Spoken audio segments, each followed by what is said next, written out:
I'm Ted Gamble, Chair of the British Architectural Library Trust. The Trust is the nonprofit entity that supports the extraordinary library and collections of the Royal Institute of British Architects in London.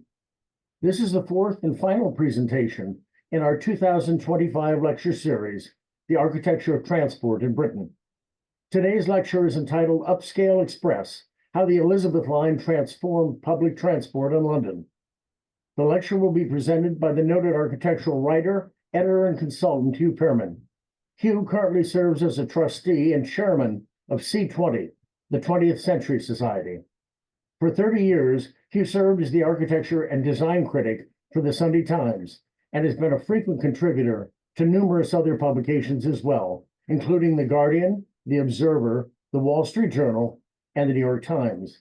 He also edited the RIBA Journal from 2006 to 2020. He was an honorary fellow of the Royal Institute of British Architects. He has served on Arts Council of England's advisory group and chaired the Art for Architecture initiative at the Royal Society of Arts. He also serves on the Trust Advisory Council of the British Architectural Library Trust. He has served as a visiting professor of architecture at the Royal College of Art and is honorary vice president of the Architectural Association of London. The interlocutor for today's lecture is Otto Saumarez-Smith, an architectural and urban historian who teaches architectural history at the University of Warwick. Otto also serves as the chair of the Casework Committee at the 20th Century Society.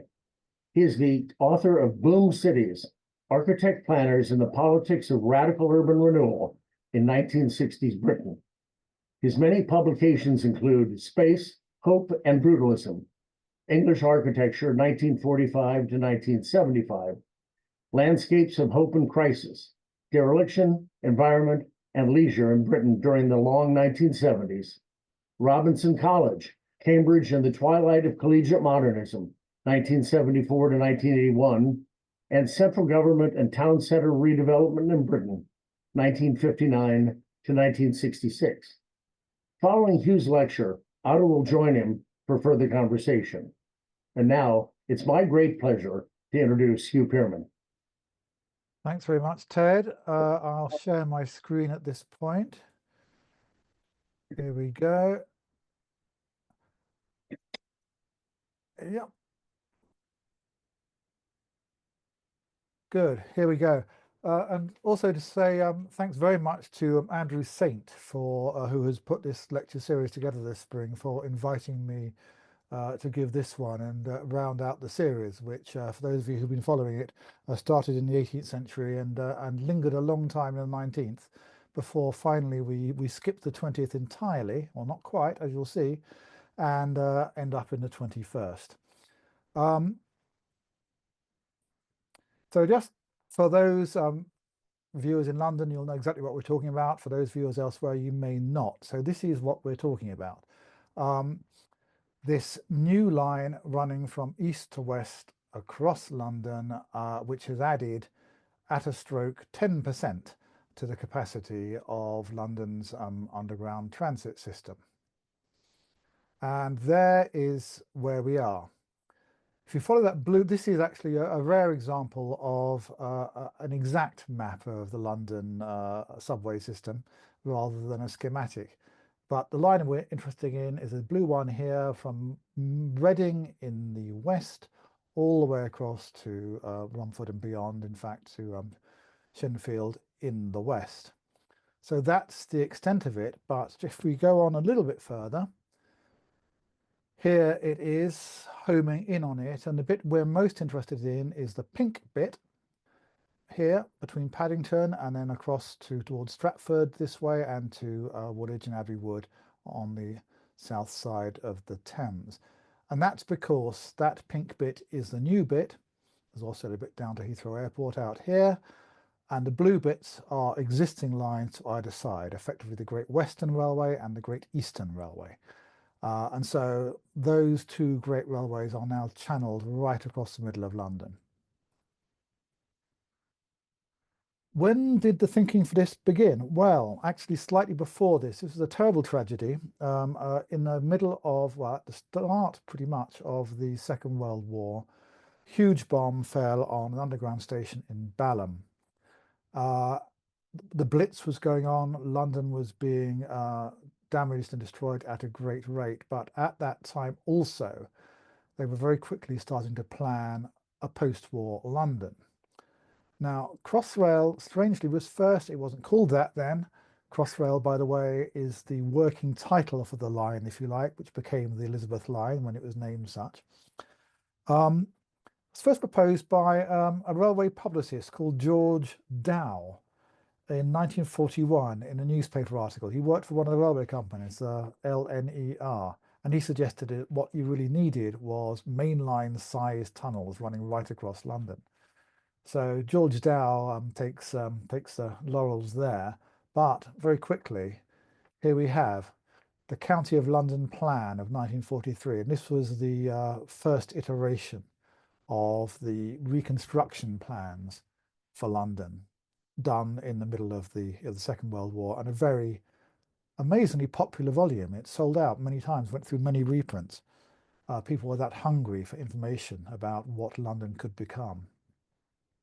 So this, now, London County Plan didn't say a whole lot about railways because railways were privately owned and they thought that was probably outside of what the state could deal with. They were more interested in roads, and they did an awful lot of planning on roads, but nonetheless, there in the County of London plan was this idea. The Crossrail, Cross London Mainline Railway had taken root, and here's Paddington in the west, running around here to Liverpool Street in the east, and then connecting to the railways in both directions, Great Western, Great Eastern. So there it is in 1943, and it continued to be there. But money was tight, nothing happened for a very long time. And anyway, it wasn't the first time we'd had this idea. I'm now going to link back to Simon Bradley's lecture on St Pancras Station, the one that came before this one, and he showed this very picture, I believe. And this is a picture of the first underground railway in the world being built, and it's a metropolitan railway, as it was called, it came to be called rather, and it ran from Paddington in the east to, well, towards Liverpool Street, Farringdon in the east, so west to east.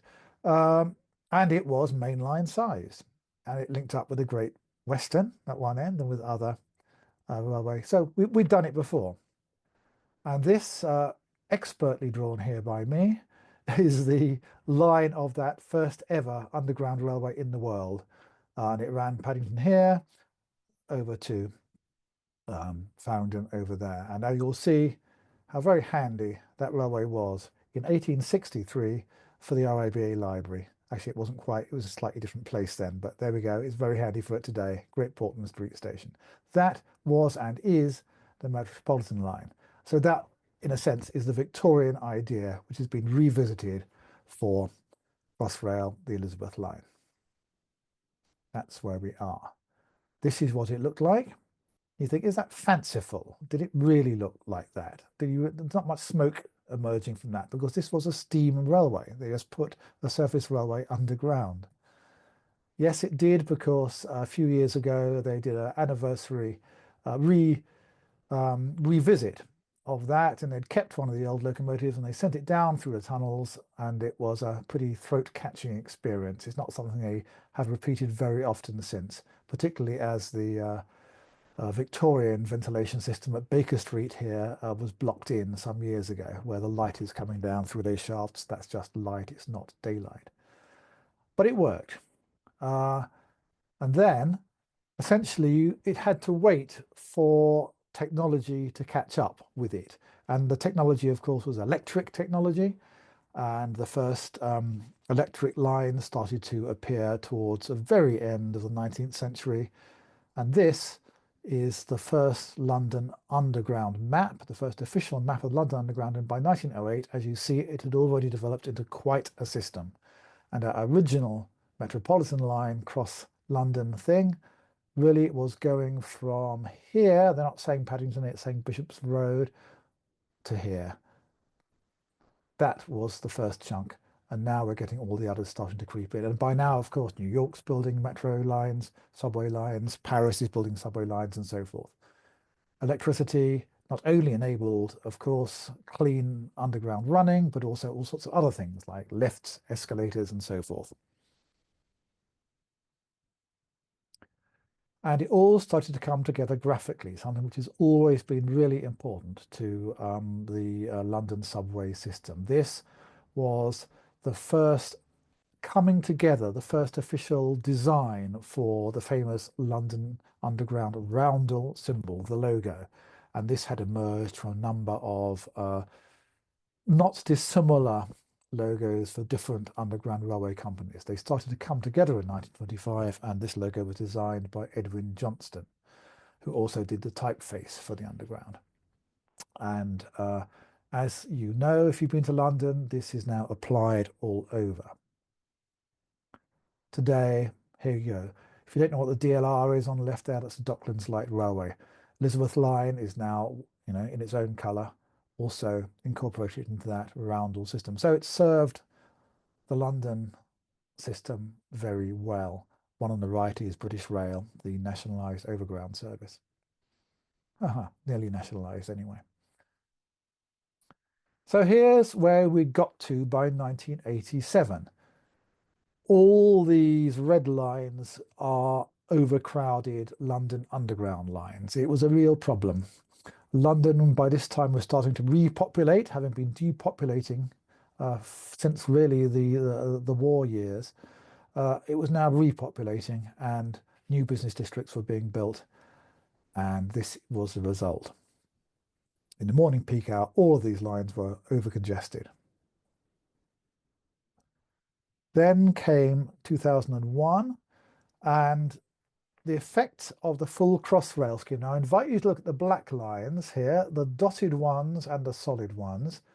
Here is what we now know of as Crossrail, or the Elizabeth line, Paddington going across and then out east. This one here is a second line going effectively north-south, or at any rate sort of southeast to southwest to northeast. That's why it was called Crossrail. There were two lines crossing each other. And this was first proposed in, when was it first proposed? Something like the start of the 1990s.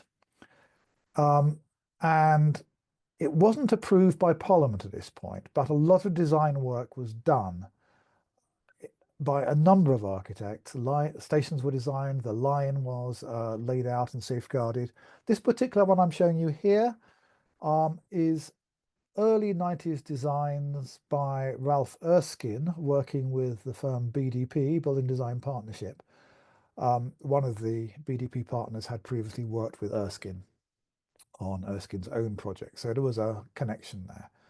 And here he is starting to sketch out what a new Crossrail, a mainline train, underground railway in London might look like. And there were some other ideas as well. This one is my favorite. Erskine designed a kind of subterranean Guggenheim, really. This is beneath Soho Square in London, and it is a central circulation area. Please note the spiral ramp going on here and the scenic lifts going up and down. And this is Soho Square, and it would have had these glazed domes rising to the surface. So natural light coming down there. And then where the passengers are transferring from place to place, these egg-shaped tunnels, and then these circular ones are the actual running tunnels for the trains themselves. Now, this was fanciful, but not impossible. Here's an Erskine sketch of the descent into, I think in this case, Tottenham Court Road Station was what they were working on. And the idea you'd have cafes and hangout places down there, as well as just means of getting from platform to platform. Another Erskine little thing here, just sketching out the eggs, as they were called at the time, for the passengers. Now, there's a reason for those eggs, and indeed those shapes like the underground Guggenheim. This shows you another aspect, also from the same time, same period, early 90s, BDP and Erskine. This shows one of the key things of the line as it is today, which is that it's so long that the two ends of it effectively form two stations. You've got Tottenham Court Road on the right-hand side here, and you've got Dean Street in Soho on the left-hand side here. And although this particular iteration of Crossrail, as we're still calling it at this point, didn't happen, actually, the dimensions were all set out even then in the early 90s. Post Office Tower just standing there and you're looking north. And the reason for this playing about with shapes, and this made Crossrail different from the earlier London tube lines, was the fact that they were using a new system of excavating the stations. And this was using a technique called the New Austrian Tunneling Method, which emerged in the 1960s and involved mining through London's almost ideal geological conditions. Unlike Manhattan, London is not built on a rock, or a collection of rocks, it's built on an alluvial basin. And there's a lot of clay, and tunneling through the clay is actually quite easy. This is why we have all these deep tube lines in London. Now, when you're carving out that clay, if you use this method, you effectively spray concrete onto mesh, and you can make cavern shapes. You can make any shape you want, pretty much, as long as it's curvy. So that's the method they used for Crossrail stations. Some of them, not all of them, as we shall see. Here's the sections that they tunneled. 1, 2, 3, 4, 5, 6 different tunneled sections of the line. And a little charming detail here, I'd like you to notice these names, all female: Ada, Phyllis, Jessica, Ellie, Jessica again, Mary, Sophia. These were the names they gave the tunneling machines. Rather charming, I always thought that. This is the tunnel that they were digging. These are the depths you're showing here, again, from west to east. Please note that I think the deepest station on the Cross London bit is Liverpool Street. We'll come back to Liverpool Street. And there's this underwater one, which will also come back to at Canary Wharf. And here's Paddington, which we'll concentrate on also at the western end.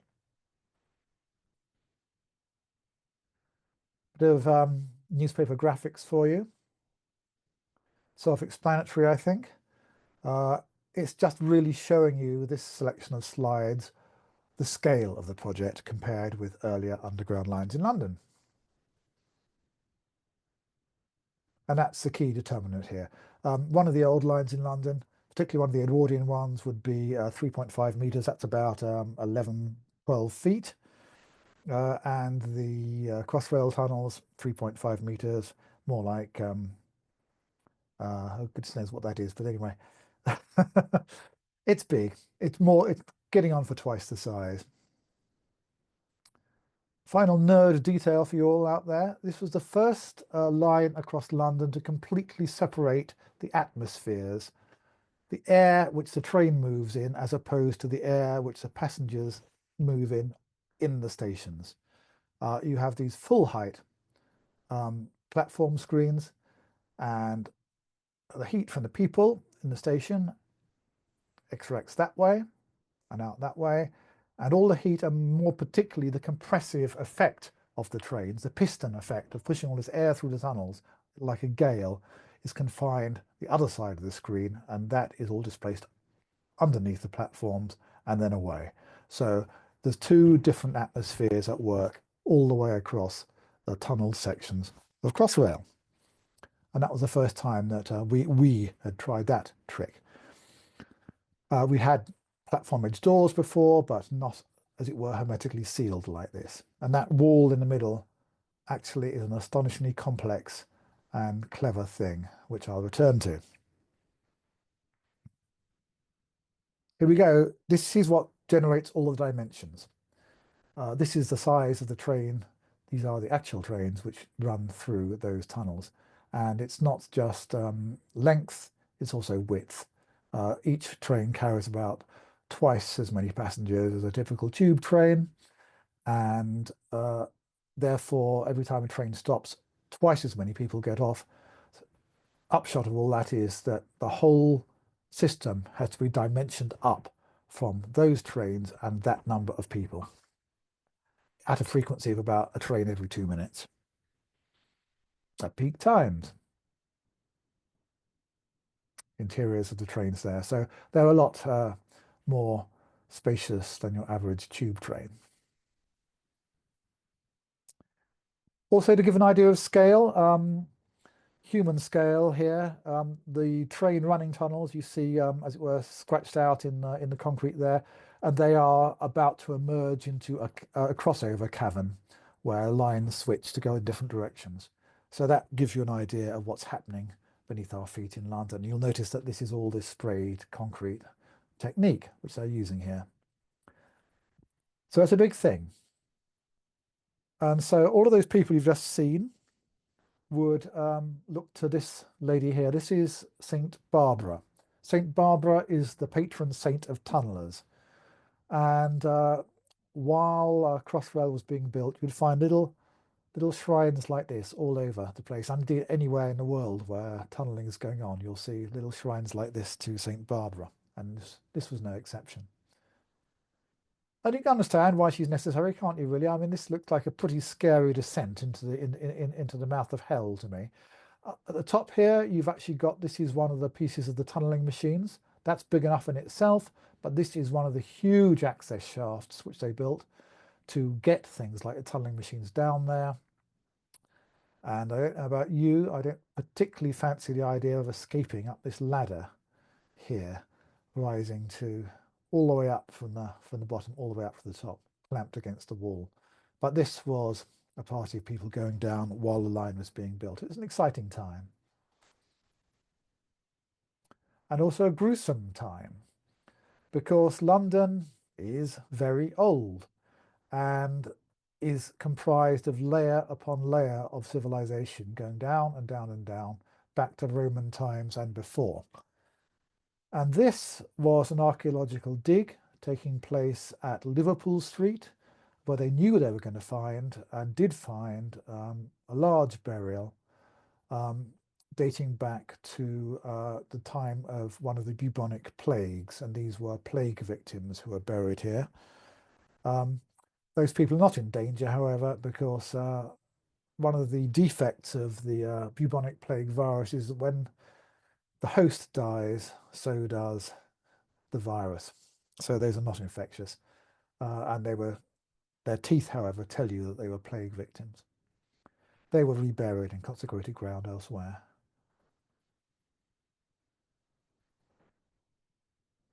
It wasn't just that. This is Liverpool Street, and it was probably the most tangled and complex part of the whole system to build. One of the reasons why it's also the deepest. It's not just old graveyards, it's tunnels of all kinds of things. Here is the old post office railway, which used to send parcels and letters right across London. Here's the circle line coming across here, another line coming down here, and so forth. And again, stations at both ends. Moorgate at this end, Liverpool Street at this end. So each station is, again, effectively two stations, and this is the case across the whole of the central section.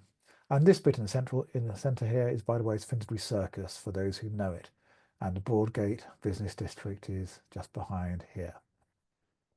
So the City of London, of course, is also completely crisscrossed with fibre optic cables, all the data cables, everything had to be moved.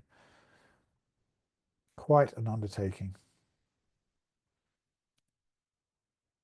We're now going to move back west again, and here we are at Paddington. I'm going to dwell on Paddington for a while because really Paddington is the showpiece station on the line. Not least because it's next to Paddington Station, the great 19th century station by Isambard Kingdom Brunel, but also because of it had a very wide street which you could just drop the new Elizabeth Line station into. If you pause a moment and just look to the left, whoops, something appears. There it is before, there it is after. there is the Crossrail station arriving on the left-hand side. And obviously daylight coming down is a key thing again. If you look to the right-hand side, Crossrail station, this was designed to imperial measurements, a 12-foot module to align with the way Brunel had laid out his station over here. A lot of trouble had to be gone to make all that work. And there you are, focusing in again on the left-hand side here. Here is where a box station was sunk. Crossrail stations took two forms. One was the excavated box, as here, and the other was were the mined, curvy mine stations beneath the heavily built up areas in other parts of the line. Here we're at Paddington still. And this is drawing back the Brunel sheds. Here, New Windsor Piano Building actually has been built here. Old Bakerloo line over here, and the Elizabeth line on this side. So the station is now sandwiched by subway systems, essentially. And still at Paddington, this will explain just what was required, because here in the central bit is the station box itself. I shall just have to go back one here. Here is the station box itself, but this stuff to left and right is all the air handling for that part of the line. Vast amount of air extract going on at both ends here. So it's a mighty undertaking. And at Paddington, you can see these are expressed as separate pavilions above ground. And this is the descent from the surface at Paddington. There's the daylight coming in from up above. Here you are descending down towards the first concourse level. And this is uncharacteristic really of most of the stations on the line. Paddington is a case apart, very significant. Weston Williamson were the architects involved here, but the idea of the daylight coming down from above into this slot goes right back to an early 90s iteration of the line, and that idea was Will Alsop's originally, and it passed through many hands since.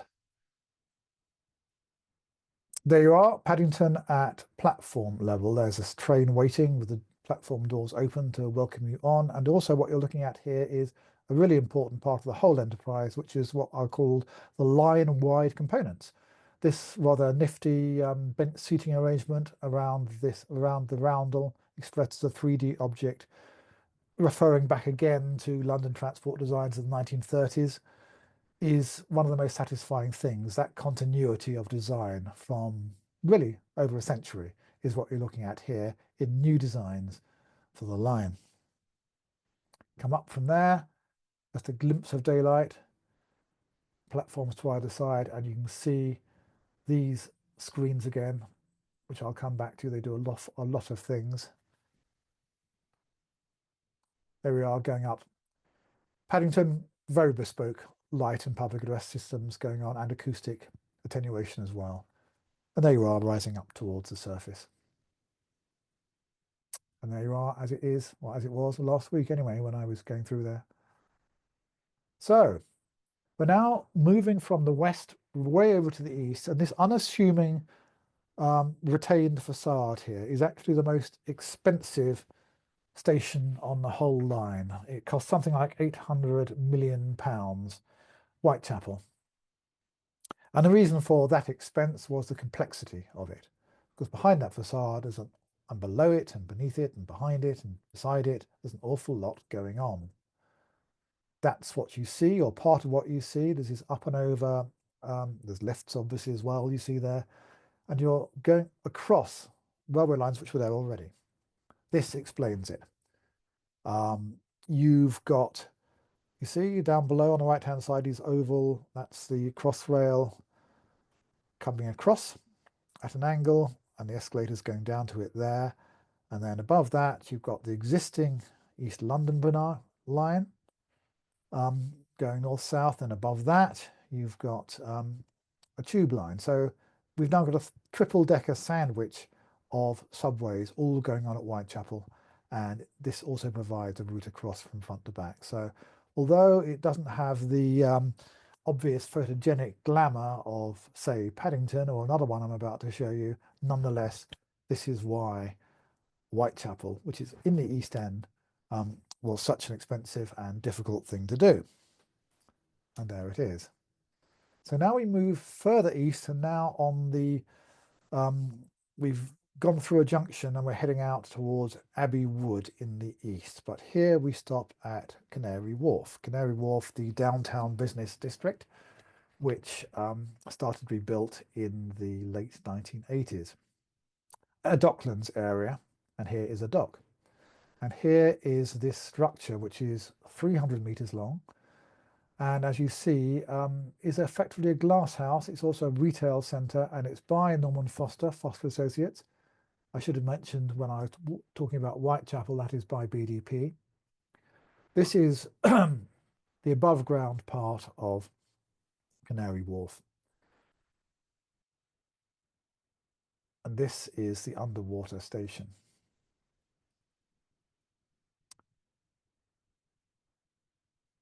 Inflated ETFE foil. Glazing, if you can call it glazing, to the upper part. And there it's a timber and ETFE public botanical garden, really, with restaurants at either end, of course, because you have to have retail. And here's the sections.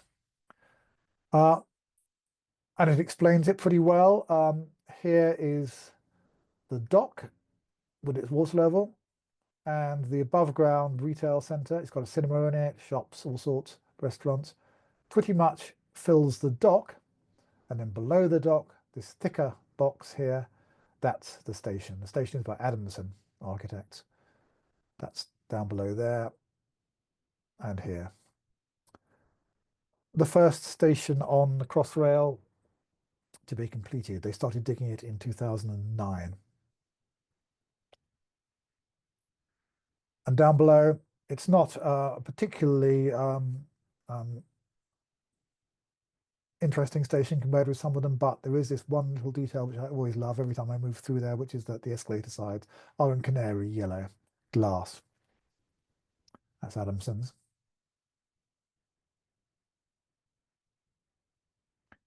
Lots of other things needed to be done.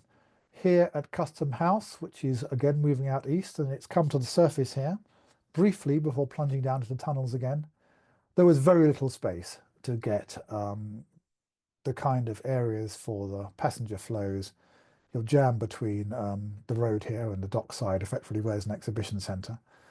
Hence this double-decker arrangement, and also hence the fact that this station was largely made out of prefabricated components, in this case by Robert Maxwell of Allies and Morrison. So this was an interestingly different approach to station building on the line, driven by the circumstances of the site.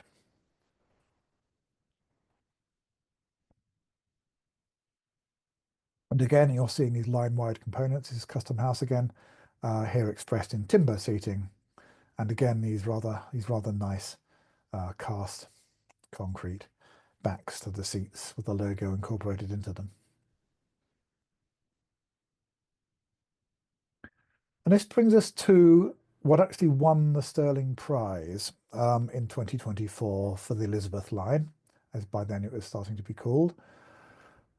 And this was the whole line-wide design. And this was a team led by Grimshaw architects, London, New York, and all over the world.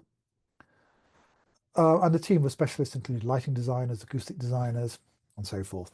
And this shot here, which is at Liverpool Street, shows a lot of the pieces. Particularly, this is the longest concourse there is between platforms on the line, and it's got this marching row of these totems, and the totems do an awful lot. There's lighting on top, there's public address, there's security cameras, there's things you can pull out.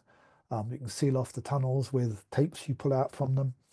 All kinds of things going on.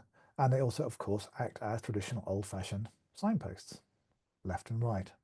to the cross passages. And this lining to the tunnel was again a key part of the design. Glass reinforced cement panels in as few different pieces as they could manage, but as you see, there are a number of specials here. These ones are acoustically lined. Behind all of this, it's a kind of sandwich construction. And then behind all that, you're into that Austrian tunneling method again. What this means is that the curves are very fluid. There's a very organic sense to it all. This was shortly before the line opened. Detail there of what you're looking at in the lining system. And this is what you get. Again, just pretty much the week or the day before it opened. Notice here on the platform side how all the lighting in this space is coming from these LED luminaires which are running the whole length of that screen. You've got air extract above the screen, you've got information displays down here, and of course the screen and the platform doors here. What you don't get is anything like the clutter, which a little bit of clutter has crept in, I see, but not nearly as much as you used to get, and I think I should remind you of that. This is the Bakerloo line at Oxford Circus, one of the busiest stations on the old tube network. And as you can see, the platforms are pretty narrow. There's no separation between platform and trains. It can get pretty scary at busy times, and there's an awful lot of clutter hanging and blocking your view. You can't actually read this train arrival indicator board because of all the other stuff in the way. And a great deal of the design of the Elizabeth line common parts was doing away with that clutter. And so this is lacking the people, but notice the width of the platforms as well as the length of the platforms and the absence of clutter compared with that. So that's the basis of it all. And then overlaid on that was a public art program, and these are the artists involved in the central section, running from west to east. I'll just show you a few examples because some of them are pretty good in my view. My particular favourite is, we're back in Whitechapel again here, and this was an artist called Chantal Joffe, and it's called a Saturday Afternoon in Whitechapel.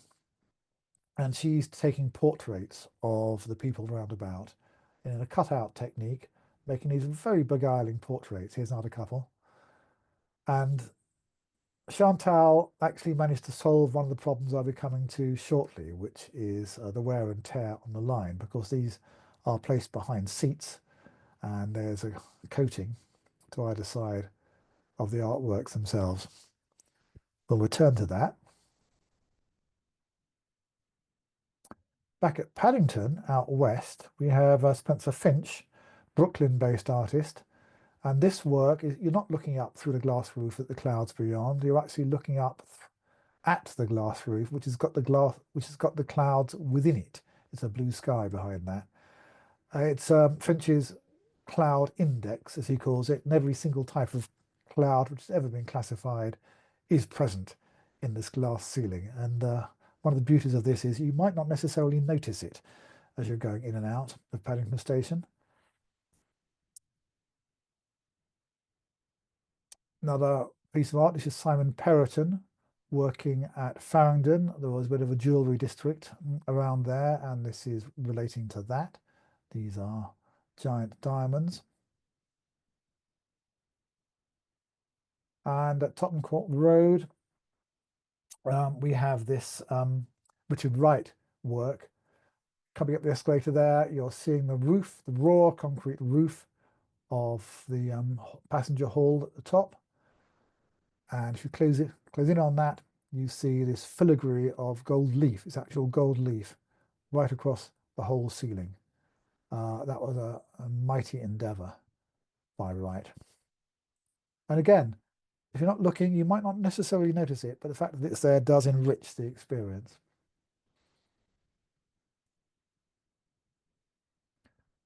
Final part of the whole program, really, really went outside of the line itself and the stations themselves and looked at the public realm beyond.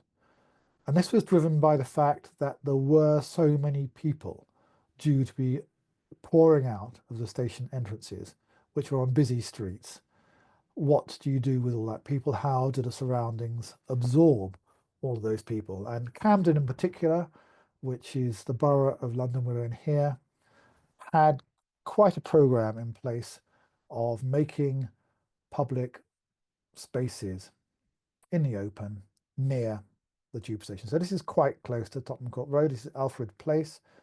This is an optimistic rendering of the lush landscape, which is due to grow up there. But actually, although it's not reached this stage yet, it's doing pretty well, this landscaping scheme, and that's by architects DSDHA. And thus it came to be. And they had to call the line something. Up until that point, it had just been Crossrail. We have got some precedent for this. There is an underground line in London called the Victoria Line, after an earlier queen and the station it goes through. So here is our late queen, colour coordinated as ever, arriving to open the first section of the line in 2022. It fully opened all the way through from end to end in 2023, won the RABA Sterling Prize for its architecture in 2024.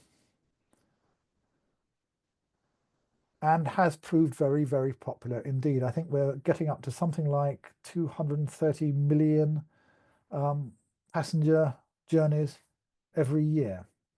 220 million. I'm looking at my crib sheet here. 220 million passenger journeys per year.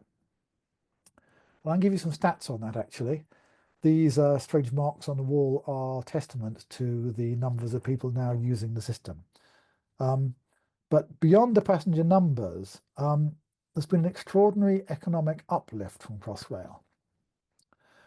The cost-benefit ratio has turned out to be 1.9, nearly 2 to 1, in terms of the economic regeneration the line has caused in various ways, not least of new building developments above the stations. And as far as the research can show thus far, about a third of all the journeys on the Elizabeth line are people switching from road transport. They're switching from buses and they're switching from cars. And there's a certain amount of trip generation going on. In other words, the line has generated public transport use simply by being there and being so useful and so fast and so convenient. And so therefore, we haven't yet got stats on how this has affected the rest of the London underground network. It has provided at a stroke this 10% extra capacity across the whole of London subway system. It's quite complicated and it will take more time to work out how much that has reduced congestion on the other lines, as was predicted way back at the start of the century. But we know that that has happened. Other lines are much, much less congested as a result of this. We just don't have the final figures on that yet. Meanwhile, those glass reinforced cement cladding panels started to show these marks, which came to be known as the Elizabeth Line ghosts. And it's really just people sitting down, leaning back against a wall, and this is dirt from all the clothes of all those people. And it can be cleaned off, but that's a bit of an arduous thing to be doing all the time. So real life intervened at that point. And they started putting these little seat back, which are based on the seat fabrics of lines around London. That's got to be an interim solution, because that's just stick-on plastic. That's not going to last very long. And it does remind you why, for the Victorian and Edwardian undergrounds, they were so very keen on glazed ceramic tiles everywhere. Easy to clean, don't mark. So that's the end of it, but not quite the end of it, because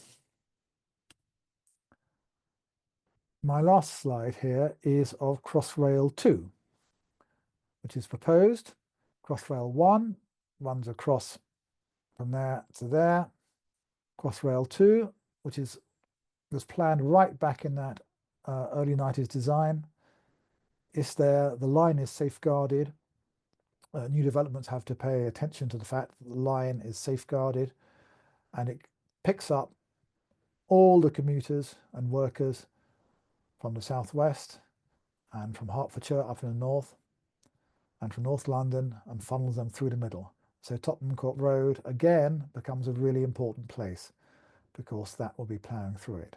Now, I can't answer the question, and nor it seems to anybody else, as to when this will be built. As we know, public projects like this take a long time. You in New York will be very familiar with the Second Avenue subway, which I think as a project began in the 1920s and isn't quite there yet. So we know how this goes. But one day it will happen, and I think that the growth of population in London means it will have to happen as well. So there we go, and that is where I bow out and Otto comes in. Bravo, Hugh. That was marvelous. What a story. Can I just slightly? I hope everybody's still there. One doesn't really have a sense of it, but I'm going to ask Hugh. I'm going to talk to it for about 15-20 minutes, but I'm going to bring in questions from the chat. You see the chat, ask them, and I will be your conduit to bring it to Hugh. Q&A. The Q&A tab is what you want, not rather than chat. Yes. Okay. Yeah. Thank you. So put your questions under Q&A. I see. If someone could just send me a question just so I can see how it works, then then I can make sure I've got it right and we're good to go. But anyway, I mean, what an amazing story, Hugh, and what a enjoyable. Thank you, Martin. Test question. It's all working. Good. Okay. I want to start just sort of this extraordinary number of people who are involved in this from a huge number of disciplines.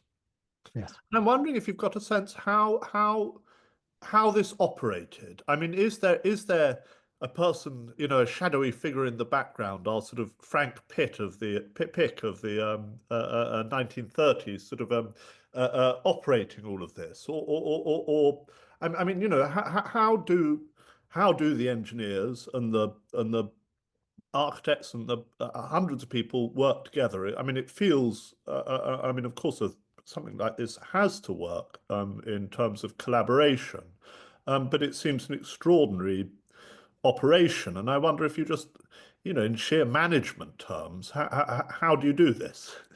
Indeed. Well, there are many answers to that question. Arup, engineering led, of course, and Arup's the engineers for the civil engineering aspects to it. Many other engineers involved as well on different sections of it. There was also a superintending architect, Julian Robinson, who was doing what his title suggests, and he was dealing with the architectural side of things. And he particularly was in charge of a very important aspect to all of this, which I hadn't really mentioned in that talk, which is the individual design of the stations on top at ground level, as opposed to the common aesthetic of the line underground. And it's quite clever the way the one merges into the other as you dive down and leave the service and go down the escalators. Each station has got a slightly different aesthetic depending on who happened to have designed it at ground level. Obviously, there's all the usual logos and typefaces and so forth, which is common to TfL, Transport for London. But there is a moment at which you leave one realm, the realm of the individual architect, and then slide into the realm of the common components. And this was different from the previous new line which we built, the Jubilee line extension, again out through Canary Wharf and on to Stratford, where architects are allowed to let rip across all of it, above ground, below ground, everything. They deliberately chose here not to do that and to keep the thing calmer and it's a much more measured environment, I think, underground. So yes, and then in answer to your how on earth do they all work together, that's an interesting one. There was a massive BIM model, building information modeling. In a sense, the whole Crossrail line existed in virtual form. And all the consultants, no matter what their discipline was, lighting, acoustics, architecture, engineering, etc., all worked off the same mighty virtual model.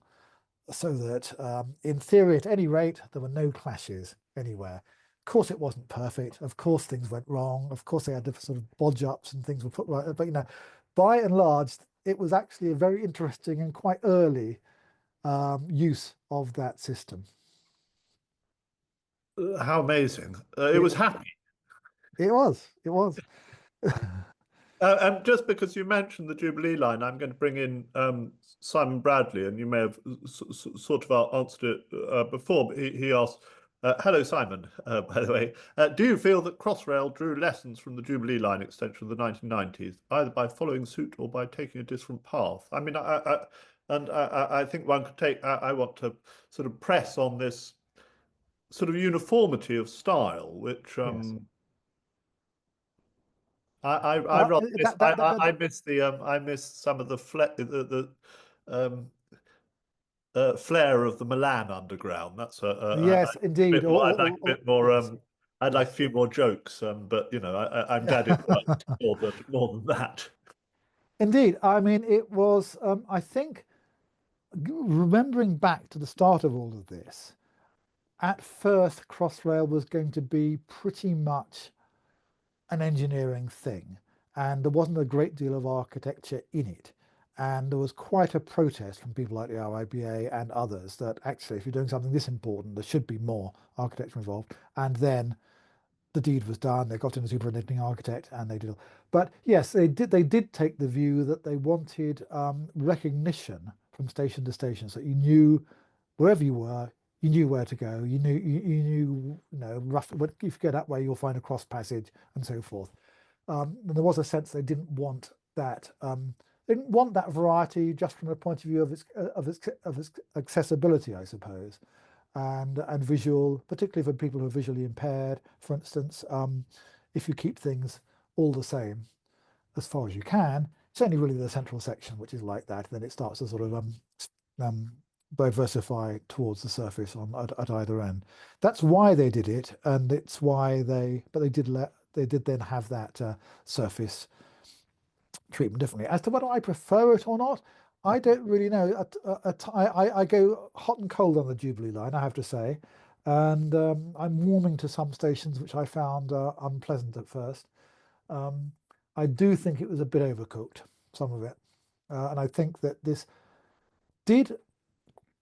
Elizabeth Line did attract some criticism when it first opened for being antiseptic, and for being not sufficiently, But then, the Paris Metro, for instance, certainly has got a common aesthetic throughout, but in Paris there are special stations where they do special things. And here, I suppose our special station would be Paddington, for instance, at one end, for perhaps slightly different reasons, and Canary Wharf at the other, again, for slightly different reasons. So, yeah, I'm pretty happy with the common aesthetic down there, actually. I think it's okay because when you're at the surface, you know where you are. Do you know anything about the internal politics of the Sterling decision? I mean, about what was it? What point were they trying to make, giving the architects? Was it, or In fact, was there a worry that we're giving it to something which actually we've had not as much role as we would have liked? Do you know? They were quite gracious about it.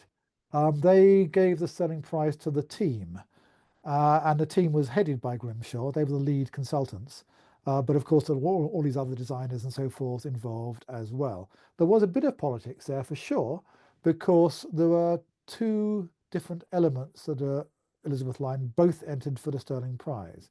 Paddington Station, which I lingered on towards the start, was entered separately, just as Paddington Station. And then the rest of the line was entered under the Grimshaw aegis. And so I wasn't party to any of those discussions, so I don't know how it went, but having been on sterling price discussions before, I know how the horse trading takes place. I don't know how it happened in this particular example, but clearly at some point they decided, look, if we're going to give the sterling price this incredible venture, it would be better to give it to the whole thing than to just one station on the line. I'm guessing that's how the argument would have gone. And so in a sense, although Grimshaw team won it for the whole line, you could argue that also embraces Weston Williamson for Paddington Station. I might have wished they would be named as well, but there we are. It was rather a lovely moment. I was at the prize giving where when 30 people came up on stage to collect it. It was sweet. I don't know who got to take the cup home or whatever you get, but you get a silver tower with your name engraved on it, the tower abstract thing. Yes, it was nicely done, I think, and certainly the only time any underground building or buildings has won the Sterling Prize. yes. Obviously, there are elements which are above ground, but a lot of the citation was for all the stuff you can't see from the surface. A technical question, which I'll ask you from the floor. How has the line changed real estate development and economic growth on the eastern end of the line? Significantly is the answer. The eastern end of the line is incredibly important. That's Woolwich and Abbey Wood. Well, if we're going on the sort of southeastern end of the line, it forks at that point and also goes out into Essex. But essentially, particularly with the southeastern end of the line, these are where London's workers come from. Effectively, all the people you need to keep London running will be living out at the ends of the lines rather than in the middle, and particularly the Abbey Wood end of things. And near Abbey Wood is a famous 1960s new town called Thames Mead in the marshes on the Thames estuary. That is now being mightily expanded because of the Elizabeth line. A whole load of new housing and development is going on there. And actually across the line, it was noticeable that I mentioned that nearly 2-to-1 cost to benefit ratio. It was noticeable while the line was in the planning and building, developers all over London were hurrying to buy up property anywhere near Elizabeth Line Station. And you see it at Tottenham Court Road, you see it at Farringdon, you see it all over. An awful lot of building was done, partly because there was quite a lot of demolition that went on as well in order to allow the stations to be built. But nonetheless, the density has gone up hugely. So now beyond that, you have to ask, well, if this line is generating all these new journeys from people who didn't use public transport before, then what is that doing to the economy? And I would imagine it's quite a lot. I haven't the figures for that, but it's got to be significant. If you can move around a city easily and rapidly, and it costs no more than going on the tube, then that's gonna pay off. What will it do to Reading? Do you have a sort of? I mean, is Reading going to become? Is it going to make for an argument to expand what London means? Yes. I mean, it's like a Peter Hall argument, isn't it? Where is the edge of London? And the edge of London used to be the Metropolitan line going out into Metroland, as it came to be known, out north and through the Chilterns and so forth. And the line became a huge economic generator and generator of development. Lines were built in green fields, and then the suburbs arrived around them. And to some extent, this is happening too. Particularly out towards the west, there's a lot of development now happening around the existing stations, which are now served by the Elizabeth line. Reading, yes, Reading basically becomes a suburb of London. I mean, it may not like that idea, but it kind of is. I think, however, with the Elizabeth line, because it stops in so many places. There are faster ways to get to Reading from London and vice versa on existing express railways than there are by getting the Elizabeth line. So in a way, it's the kind of modal journeys between the endpoints, which are the important thing. Not very many people are going to go all the way from Reading to Abbey Wood in the east or Shenfield in the east. It's a bit like that famous railway journey from Aberdeen to Penzance. It's not going to happen very often that anybody goes the whole way. We all use bits of it all the time. So Reading, I think, is probably safe in its own identity. But were arguments made in the 90s about using some of that capital accumulation to pay for it? I mean, a very Peter Hallish argument. Some of it did actually. So, for instance, the Canary Wharf, who was absolutely desperate to have a rapid rail link, particularly being a business district, out to Heathrow. And the Elizabeth line, as anybody who's come into London through Heathrow will know, the Elizabeth line is the way to go, really, now. Canary Wharf paid a lot of money, something like £150 million, and built that station. They were so keen to have it, they started building the moment the line was approved by Parliament. And it was the first to be finished, and it stood empty for a long time while they built the line to join up with it. That's how keen they were. So yes, but there wasn't, I think, as much private investment. There were other bits of private investment too, and from places along the line, but not perhaps as much as was optimistically hoped for by the politicians at end of 2008. I might latch Susan Stupin's question about how the line was paid for. So, I mean, do you have a sense? Well, it is public money. It is public money, and to some extent, it was an economic generator. Because this came just after the economic crash of 2007, 2008.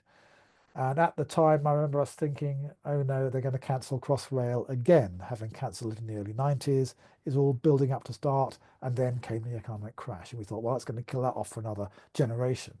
Actually, the government at that time thought about it and thought, no, actually what we need very much right now is a big public infrastructure project which will employ an awful lot of people and will create these other economic benefits as well. So that was the rationale, and I think a very good one at the time, for putting a lot of state money into building this line.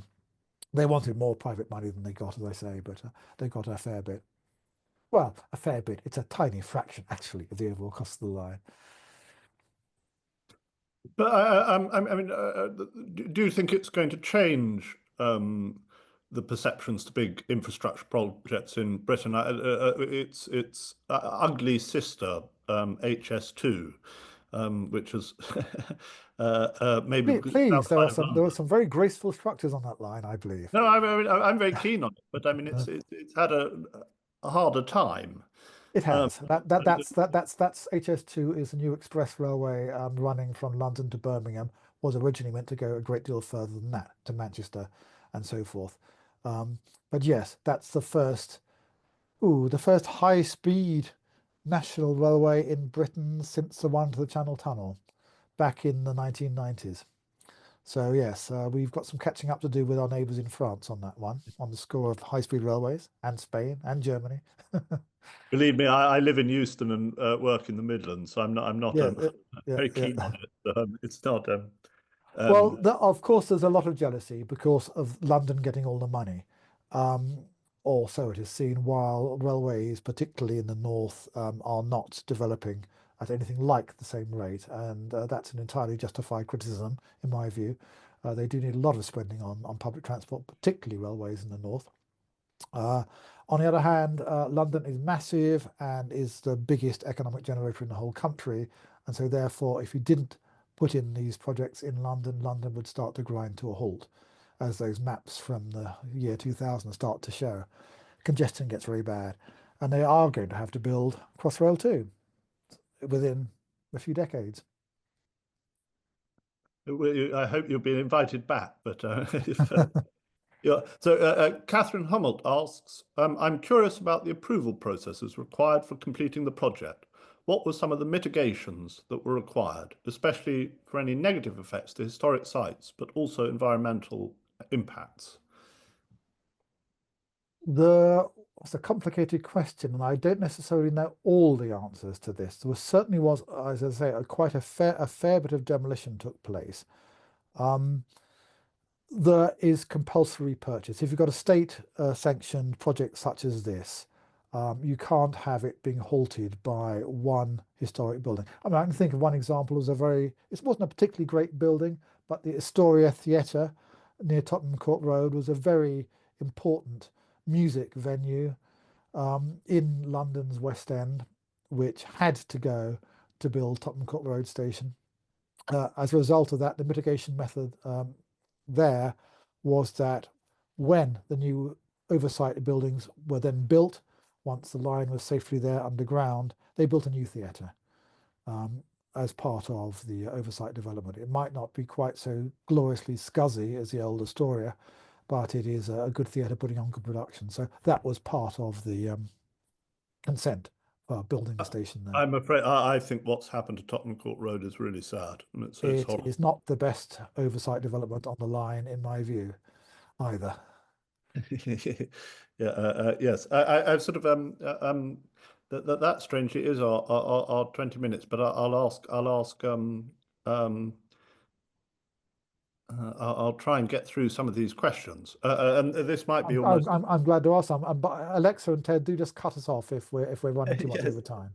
I could go on I could go on far too long, and I'm not a very good timekeeper. So shut me up when needed. But this might be the quite good last one from Jeremy Gostick, sort of so you can wrap up and say. So the UK media narrative for so long with this project was about its time and cost overruns, quite justifiably.